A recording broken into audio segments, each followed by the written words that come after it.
Magandang araw po sa inyong lahat. Ngayong araw po ito, pag-uusapan natin ang tungkol po sa buhay ng dalawang kaibigan kung papaano po sila naging Kristiyano. At alamin po din natin kung papaano po sila ginamit ng Panginoon bilang maging leader sa ministry, sa church, at saka dito din po sa eskwelahan. Kaya gusto ko pong ipakilala sa inyo ang una ko pong kaibigan kasama dito sa Oslo International Bible College. Naging kalapit ko din po na kaibigan, Miss Rachel Molina. Hello, Rach. Thanks for coming. Magandang araw sa iyo, May. Salamat. At ang susunod ko pong ipakilala sa inyo, siya po talaga yung nagiging kasabayan ko po sa ministeryo sa Living Word Bible Center. At siya po actually ang talagang ginagalang ko na hindi lang kumare, hindi lang kaibigan, hindi lang kaklase, kundi po siya din po talaga yung leader ko nung na-start at nabuo po ang tinatawag naming Generation Y. Siya po yung nagpasimuno nito at nag-umpisa talaga at siya yung nagabay sa amin para maitaguyod ang grupo na ito. Gusto ko pong ipakilala si Miss Maya Santos. Magandang araw sa iyo, Binibining May. Salamat sa pag-imbita dito sa studio. Thank you very much. Mamaya po, papakinggan natin ang testimony ninyong dalawa kung paano po kayo tinawag ng Panginoon at magiging gumawa po ng mga gawain sa ministry po. Ayan, marami pong salamat. Mamaya po, tatanungin ko po kayo kung ano po yung mga naging karanasan ninyo, yung testimony niyo, kung paano niyo po nakilala ang Panginoon. Alright? For now, gusto ko pong mag-relax muna kayo dyan at gawa po muna kayo ng kape habang po kayo nanonood ng video na ito. When Christ shall come with shout of acclamation and take me home, what joy shall fill my heart. Then I shall bow in humble adoration and then proclaim, my God, how great thou art. Then sings my soul, my Savior God, to thee. How great thou art, how great thou art. Then sings my soul, my Savior God, to thee. How great thou art, how great thou art, how great thou art, how great thou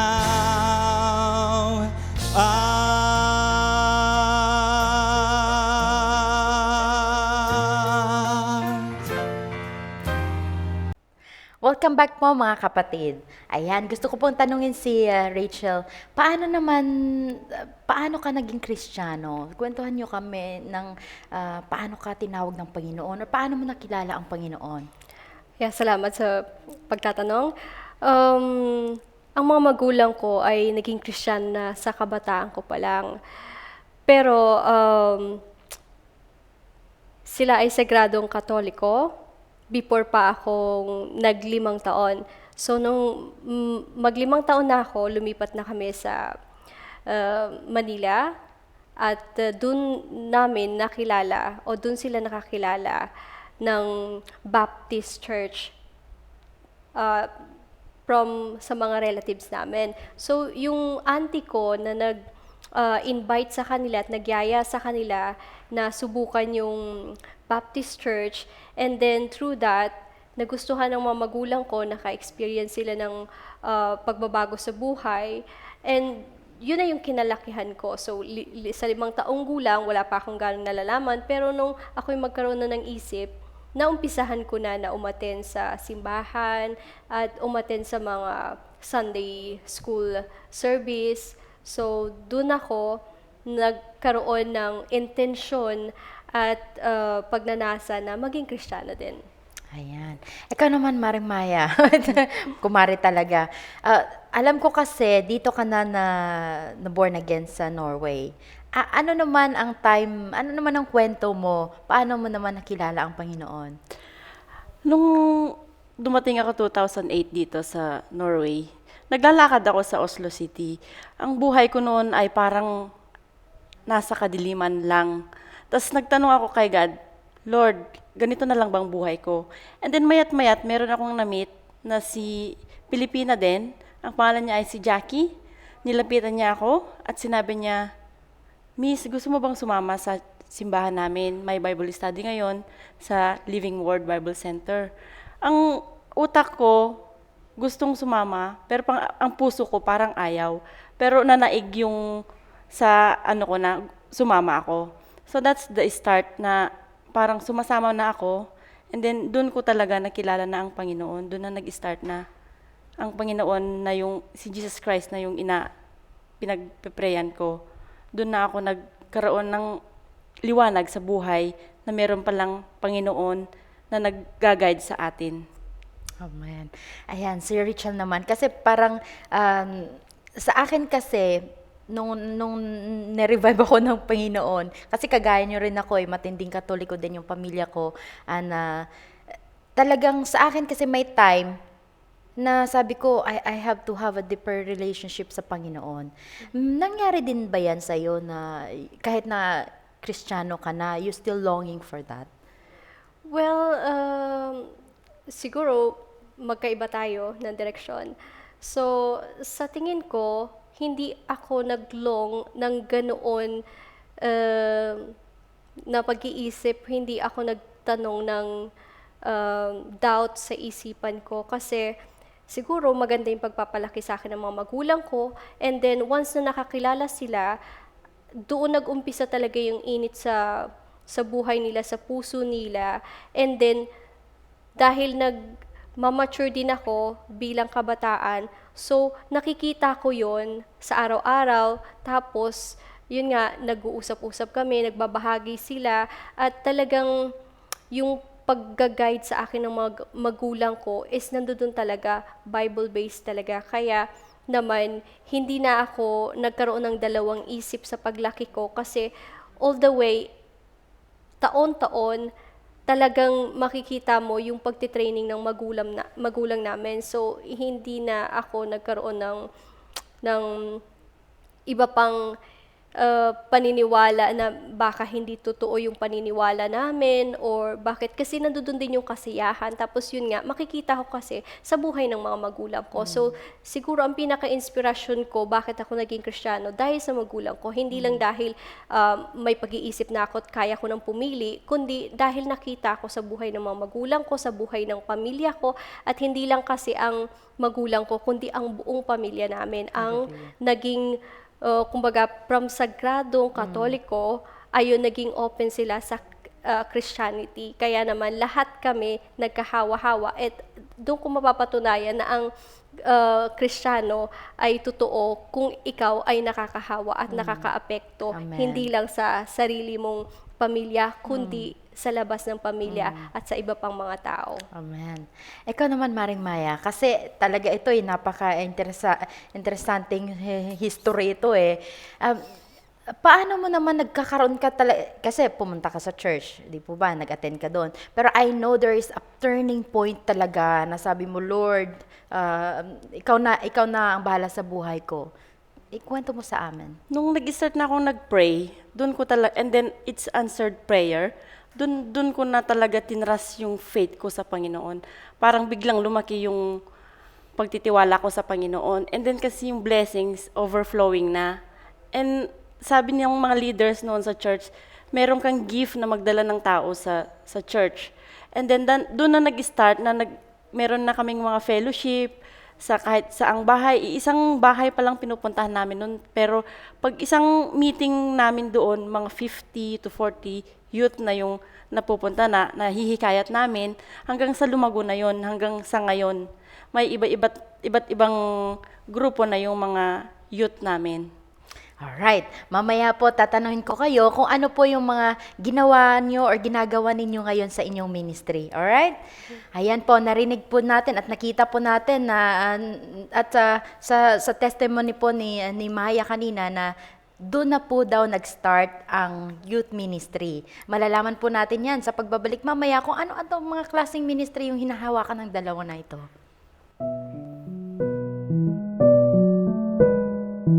For me, the reason why I'm here in the Bible college is that I need to learn who is Jesus exactly and who is God exactly, and why did Jesus told me to be here in this Bible college. I told God that I couldn't anymore go, not because of financials, it's because I have plans of my own.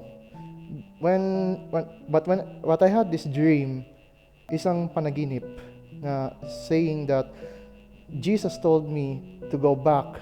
I asked him why. Sinabi niya sa akin na he has a lot of surprises for me. I said, what exactly are the surprises am I expecting in the Bible college again once I go back? He said, there will be changes which will interact with your life, not just contradict with your life, but interact exactly the way you never expect them to be. But if you expect it to be the same as before, why should I at least bring you back to the Bible college where I told you to go to just to get to know me and God, my Father? As a student, I would like to start with love. You know, I have like a lot of people. There are people who hate me. There are people who love me. There are people who like me. There are people who do not like me. As for Jesus, he doesn't just hate anybody. He just dislikes what we exactly do. Even me, I'm a sinful man. I'm not a sinful man just because I do crimes or whatever makes me a bad person. What I'm saying is that Jesus indeed loves us regardless on what we exactly do. Kahit na we killed somebody or we crush somebody's dreams or we try to make a person feel bad, but we should all know that when I learn the love of Jesus, Jesus just loves. Just like in the quote from a song, which is Nature Boy by Nat King Cole, is this line: the greatest thing you will ever learn is to love and be loved in return. That when Jesus loves you, it's just exactly the way you are. Because if you think that he loves you differently, people who have done the same thing, he'll treat you differently and exactly not the way you wanted to be treated as. Just like how Jesus loves them, I love them the same way as Jesus.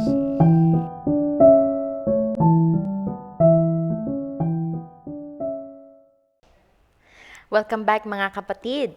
Gusto ko pong tanungin ngayon si Kumaring Maya.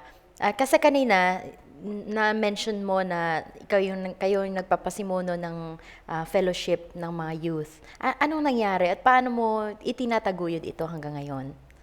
Dahil sa pagtitiwala ko sa Panginoon, siya lagi yung nagpo-provide kung anong kailangan namin. At every time, lalong lumago ngayon kasi yung mga youth namin, meron na silang kanya-kanyang grupo, may Iskoyan na, may Tuna na, meron ng Big Doy.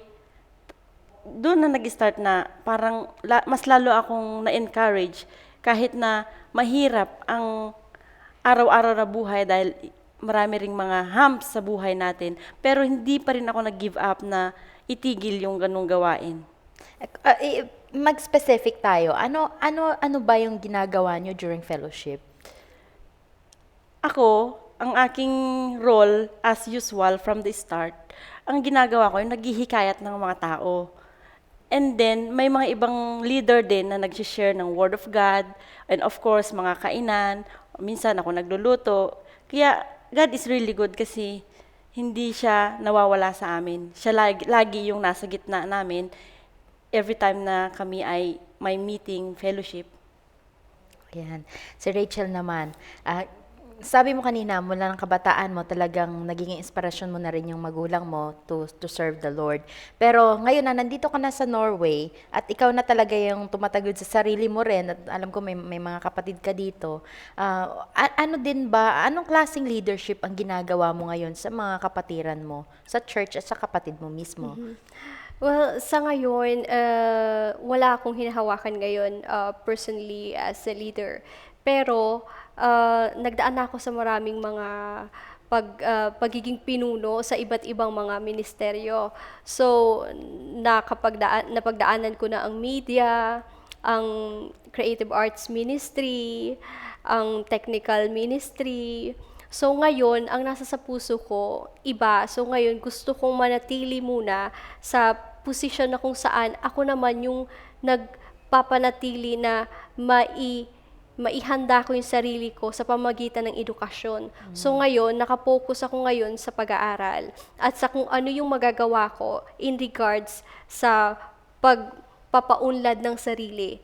Ayan. Kumaring Maya, ano naman sa'yo? Anong mas pini-prefer mo when it comes to leadership? Kasi medyo, alam ko medyo meek ka medyo mahiyain. But do you prefer maglilid ka ng maramihan or you prefer on one-on-one? I prefer one-on-one. At saka, ang gusto ko lang kasi, behind the scene palagi. Kasi, yun yung parang personality ko eh. Hindi ko na kailangan na mag-speak sa maraming tao. In other way, nakakatulong ako na hindi nila nalalaman. Yun yung parang inano ni God sa akin na pwede ka nang dyan na lang. Pupunta ka na lang, ibibigay ko na lang sa'yo kung ano yung gagawin mo. So is it very important na pakinggan mo ang Panginoon when it comes to leadership? Ano masasabi mo yan, Rach, ikaw? Ako naniniwala ako doon. Kasi hindi tayo pwedeng basta-basta na lang na sumugod sa kung ano mang gusto nating gawin na aayon sa sarili nating kalooban. Kasi kung naayon man yun sa kalooban lang natin, pwedeng hindi maging successful yun kasi by our own works. Pero kung kinukonsider natin, di ba nga sabi sa Biblia na sa lahat ng gagawin natin, unahin natin ang Panginoon. Yes. So, yun, sa aking pananaw, na importante na mag-ask tayo kay God, anong gusto ng Panginoon para sa buhay natin. Gusto kong tanungin sa'yo dahil leadership, nag-graduate ka na ng Bible School, ngayon nasa leadership school ka. Ano po ba ang ibig sabihin ng leadership?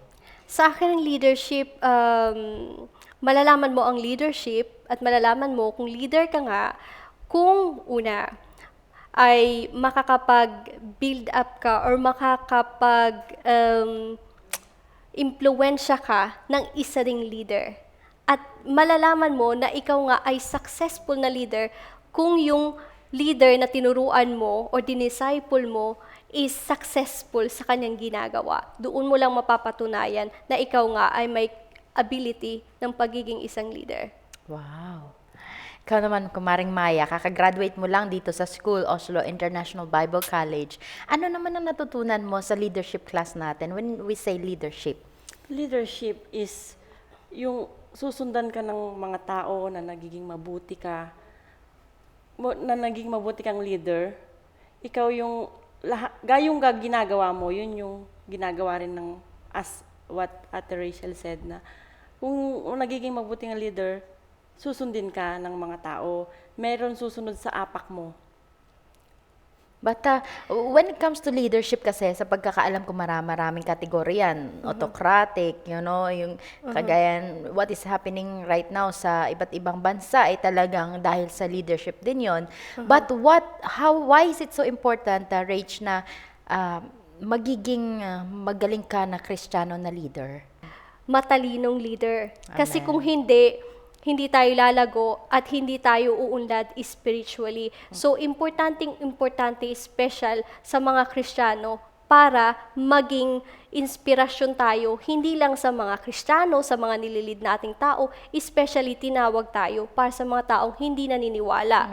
At kung meron tayong kapasidad ng isang leader, kaya natin silang abutin beyond sa capacity ng mga taong nag-a-attend lang na normal sa simbahan. So, kaya kinakailangan natin ng mga matatalinong leader, ng mga matitibay at mga desididong leader sa lahat ng ginagawa nila.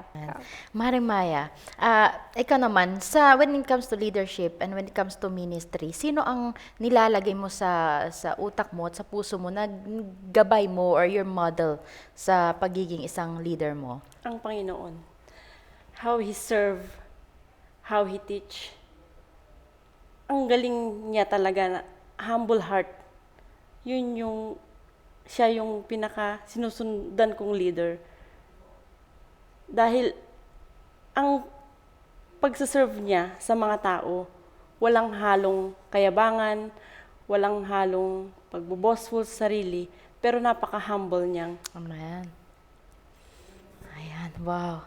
Ikaw naman, Rich, meron ka ba ding model na tinatawag mong ito'y susundin ko na maging isang mabuting leader? Of course, not other than ang pinaka-modelo natin sa ating paniniwala ay ang Panginoon, si Jesus. Kaya nga siya nagkatawang tao para magkaroon siya ng simbolo na pwede nating gayahin at makita. So nakita siya personally, natutunan natin, alam natin ang buhay niya, pinag-aaralan natin ang buhay niya. So meron tayong guidance na kung paano tayo mamumuhay kasi hindi natin pwedeng sabihin, Diyos siya, hindi ko kayang gawin. So kaya siya nagkatawang tao para tayong na tao din ay magawa natin yung mga ginagawa niya. So kung nagawa niya ng mabuti at perpekto yung buhay niya at binigyan niya tayo ng abilidad para maging mamuhay din ng righteous life, di dapat namumuhay din tayo ng righteous life. Kaya nga ang sabi ni C.S. Lewis na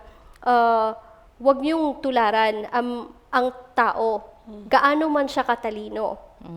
Kasi marami kang pwedeng gawin sa buhangin. Marami kang pwedeng maging idea magamit ang buhangin. Pero hindi ka pwedeng magtayo ng bahay sa buhangin. Diba? So, sa atin, maraming mga leadership, maraming mga idea, successful na mga description, mga guidance sa buhay na pwedeng, makita natin, magandang tularan yon.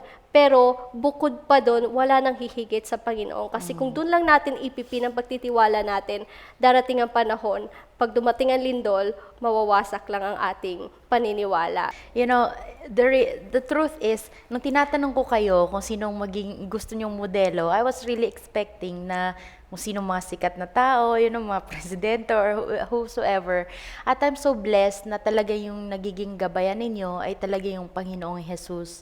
At maraming salamat sa inyong time ngayon na ginugol sa atin. We've learned from your testimony, bakit kayo naging Kristiyano. At the same time, we've learned a lot kung paano kayo naging leader at hinubog ng Panginoon na magiging napakagaling na leader. I am sure marami pa akong maririnig tungkol sa inyo. Who knows? You will write a book and you will be really big time from this time on. Amen? Yeah. Alright, maraming salamat Maring Maya Santos at Rachel Molina for your time. Maraming salamat. Alright, ayan po mga kaibigan, I'm sure you're blessed. Ako, blessed na blessed talaga ako because when you see other people being successful na, yun nga sinasabi nila kanina, not boastful kagaya po ng Panginoon natin, we serve because we do it by heart and we serve because God also teach us how to serve other people. Hindi po madaling maging isang leader kasi pag leader ka, talagang tinitingnan ka ng lahat. Ikaw yung from head to toe, talagang sinusuri. Pero wala naman po talagang perpekto kahit sino pa naman. Ang Panginoong Jesus lang po talaga. But by the grace of God, we are perfect in His sight. We are created in His own image. At kung siya lang po yung talagang magiging modelo natin, wala po talagang makakasira, wala pong destroy kung ano man ang purpose ng Panginoon sa ating buhay. Maraming salamat po sa inyong lahat. Ako po si May Bourbon at God bless po. Goodbye.